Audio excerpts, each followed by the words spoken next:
Salut à tous. Avant que la vidéo commence, je vous conseille fortement de cliquer sur la cloche à côté du bouton s'abonner pour être au courant de toutes mes vidéos qui sortent, parce qu'en ce moment YouTube décide de vous désabonner automatiquement de certaines chaînes et de ne pas afficher les vidéos de certains youtubeurs dans votre fil d'abonnement. Maintenant que c'est fait, on peut passer à la vidéo. WrestleMania, le show de l'année, the greatest stage of them all, tout est parti d'une simple idée de Vince McMahon pour devenir un pay-per-view surpassant la Champions League ou la World Series de baseball dans le classement des 10 événements sportifs les plus importants du monde. C'est pour vous dire à quel point WrestleMania est internationalement reconnu. Mais WrestleMania, c'est un événement qui se déroule chaque année et qui du coup a plusieurs numéros avec des shows plus marquants que d'autres, et aujourd'hui je vais vous faire la liste des 5 meilleurs WrestleMania de l'histoire selon moi. Numéro 5, WrestleMania 26. WrestleMania 26 s'est déroulé le 28 mars 2010 à Phoenix dans l'état de l'Arizona devant 72 000 spectateurs.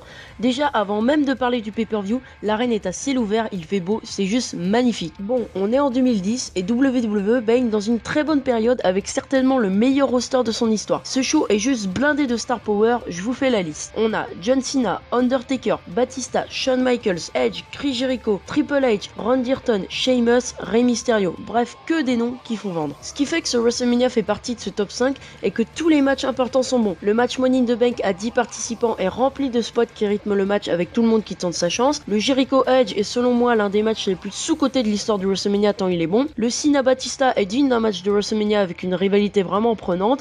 Et puis le main event HBK Undertaker est juste parfait. On ne pouvait pas rêver mieux pour la fin de carrière de Shawn Michaels. Franchement, à part le Bret Hart Vince McMahon qui se regarde plus pour l'histoire entre les deux, aucun match n'est réellement décevant. WrestleMania 26 se place pour moi comme le second meilleur WrestleMania de la PG era. Numéro 4, WrestleMania 31. C'est le WrestleMania le plus récent de ce top et il s'est déroulé le 29 mars 2015 à Santa Clara dans l'état de la Californie devant 76 000 spectateurs. Là aussi, l'arène est à ciel ouvert avec un temps californien, donc forcément le soleil est sorti.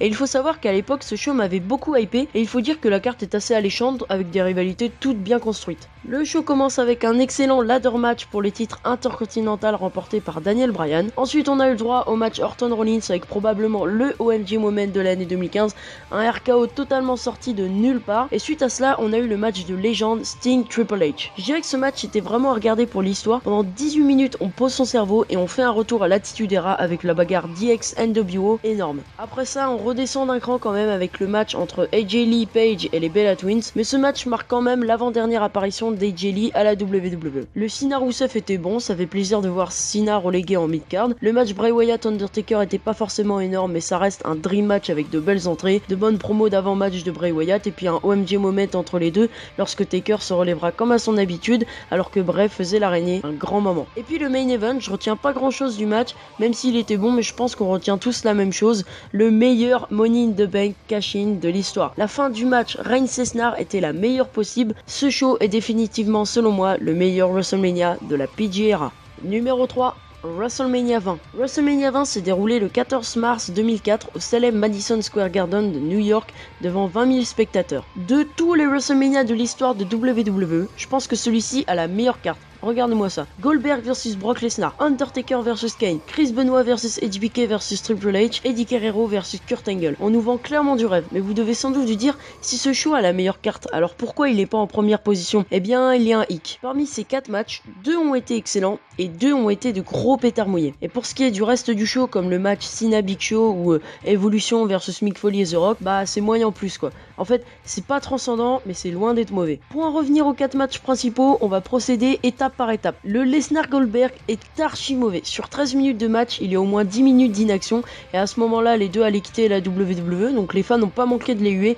Bref, c'est un match de rêve qui a fini en l'un des pires matchs de l'histoire de WrestleMania. Le seul point positif, c'est Stone Cold Steve Austin en arbitre spécial. Le Kurt Angle Eddie Guerrero était un solide match pour le WWE Championship entre deux talentueux lutteurs. Ce match, c'est vraiment le meilleur que les deux puissent nous offrir dans un pay-per-view. Et puis la fin est aussi inattendue pour un match aussi important à WrestleMania puisqu'Eddie va gagner sur un small package en cédant des cordes. Bonne performance de la part des deux lutteurs. Le match Taker Kane, une immense déception. Alors déjà on n'attend pas un match 6 étoiles de la part des deux, mais le match a duré 7 minutes, puis bon c'est expéditif. Des coups de poing, des projections dans les cordes, tombstone et puis c'est fini. Les seuls points positifs sont le retour du Taker en Deadman avec son entrée et le retour de Paul Bearer, c'est tout. Le main event Triple H versus HBK versus Chris Benoit. Ce match match est clairement le meilleur du show et l'un des meilleurs main events de WrestleMania de l'histoire de WWE. Chris Benoit, l'Underdog, gagne le World Heavyweight Title à l'aide d'un Triple Crossface sur Triple H. Si vous n'avez jamais vu ce match, je vous le conseille vivement. Numéro 2. WrestleMania 19. WrestleMania 19 s'est déroulé le 30 mars 2003 à Seattle dans l'état de Washington devant 54 000 spectateurs. Avant de parler du show en lui-même, là aussi je tiens à dire que l'arène est assez sympa avec la rampe courbée qui rend les entrées un peu plus spectaculaires qu'à WrestleMania 20 par exemple où la rampe faisait 20 mètres à tout casser. Pour en revenir au show, on a un total de 10 matchs, les 4 premiers sont les moins bons je dirais. Ils ne durent pas plus de 10 minutes mais bon, comme le dit le proverbe, le meilleur pour la fin et ce proverbe s'applique tout particulièrement à ce show. Le 5e match du pay-per-view opposait Shawn Michaels à Chris Jericho, un match très complet avec les deux superstars qui nous délivrent tout leur arsenal de prises.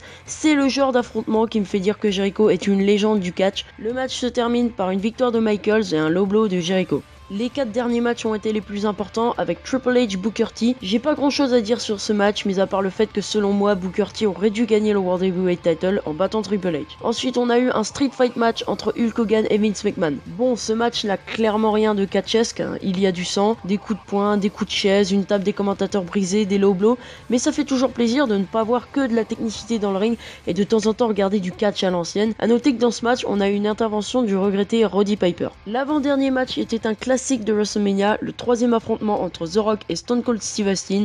La rivalité était assez fun à regarder grâce au Rock et ses promos, et puis ce match était le dernier de la carrière de Stone Cold Steve Austin qui venait de faire son retour à la WWE. The Rock voulait absolument battre Stone Cold à WrestleMania et il l'a fait. Cet affrontement n'est pas forcément le plus marquant mais il reste de qualité avec du suspense, de l'intensité et de l'émotion à la fin. Le main event de ce show voyait s'opposer Brock Lesnar le challenger à Kurt Angle le WWE champion de l'époque. Lesnar avait gagné le Royal Rumble 2003, il avait donc le droit de défier le champion de son choix à WrestleMania. Beaucoup d'intensité là aussi dans ce match entre deux compétiteurs. Pour ceux qui n'ont jamais vu un match de Lesnar entre 2002 et 2004, c'est assez surprenant de voir à quel point il était technique. On est très loin du schéma d'aujourd'hui, c'est-à-dire German Suplex, F5, terminé. On n'oublie pas le fameux Shooting Star Press raté quelques secondes avant de délivrer le 3e et dernier F5 qui battra Kurt Angle à WrestleMania. Un pay-per-view à voir clairement, je vous recommande fortement WrestleMania 19. On va maintenant passer au numéro 1, je pense que vous en doutez, il s'agit de WrestleMania 17. WrestleMania 17 s'est déroulé le 1er avril 2001 à Houston dans l'état du Texas devant 67 000 spectateurs et au passage ce WrestleMania a été commenté par Jim Ross et Paul Heyman, donc on est très loin de Michael Cole et Jerry Lawler. Ce show est probablement le meilleur show que WWE ait jamais pu produire et surtout ce pay-per-view marque selon moi la fin de l'Attitude Era avec un show rempli de légendes. Bref, le show commence par un Jericho Regal pour le titre intercontinental, un bon petit match d'ouverture remporté par Jericho. Après cela se sont enchaînés 3 matchs sans importance particulière pour le titre européen et le titre hardcore. Puis est venu un match de légende qui n'était pas vraiment reconnu comme tel à l'époque mais qui vaut vraiment le détour. Kurt Angle versus Chris Benoit, aucun titre en jeu, un match très serré avec beaucoup de prises et de soumissions, vraiment la petite pépite de ce pay-per-view. Le match se verra remporté par Kurt Angle sur un roll-up. Le 6e match du show sera l'un des derniers matchs de Shayna à la WWE, un squash de 2 minutes 39, il en faut bien un WrestleMania, et bah c'est celui-ci. Le 7e match sera un peu plus constructif quand même puisqu'il s'agissait de Vince McMahon, le dirigeant de WWF, contre Shane McMahon, le dirigeant de WCW, dans un street fight. J'ai rien de particulier à dire sur ce match, si ce n'est que la rivalité était assez sympa, puisque c'est construit sur un fond de guerre WWF-WCW. On retiendra surtout le coast to coast de Shane avec une poubelle, un bon WrestleMania moment. En parlant de WrestleMania moment, le prochain match est l'un des meilleurs tag team matchs que WWE ait jamais produit. Les Hardys contre Edge et Christian contre les Dudleys dans un TLC match. 15 minutes de bonheur avec des chaises, des tables, des échelles, de la violence et des interventions par-ci par-là. Vraiment un match de dingue qui va se conclure par un spear de Edge sur Jeff Hardy du haut de l'échelle et une projection de Rhino qui va envoyer Matt Hardy et Booba Ray Dudley s'écraser sur les tables en dehors du ring. Victoire de Edge et Christian. L'avant-dernier match du pay-per-view, c'était le premier volet de la trilogie Taker Triple H à WrestleMania. Pendant les 10 premières minutes, les deux nous délivrent ce qu'ils savent faire de mieux. La deuxième moitié du match est la plus intéressante avec l'arbitre qui est au sol. Alors l'Undertaker ramène Triple H dans le public pendant quelques minutes. Les deux retourneront dans le ring pour que l'Undertaker puisse conclure le match avec un magnifique last ride quelques minutes après s'être pris un coup de sledgehammer par Triple H. Pour être honnête, ce match est le moins bon des 3 qu'ils aient pu faire à WrestleMania, mais franchement si vous n'avez jamais vu ce match, vous ratez quelque chose. Le main event du plus grand WrestleMania de l'histoire selon moi, un no disqualification match de 28 minutes entre deux légendes. Au début du match, The Rock est heel et Stone Cold face.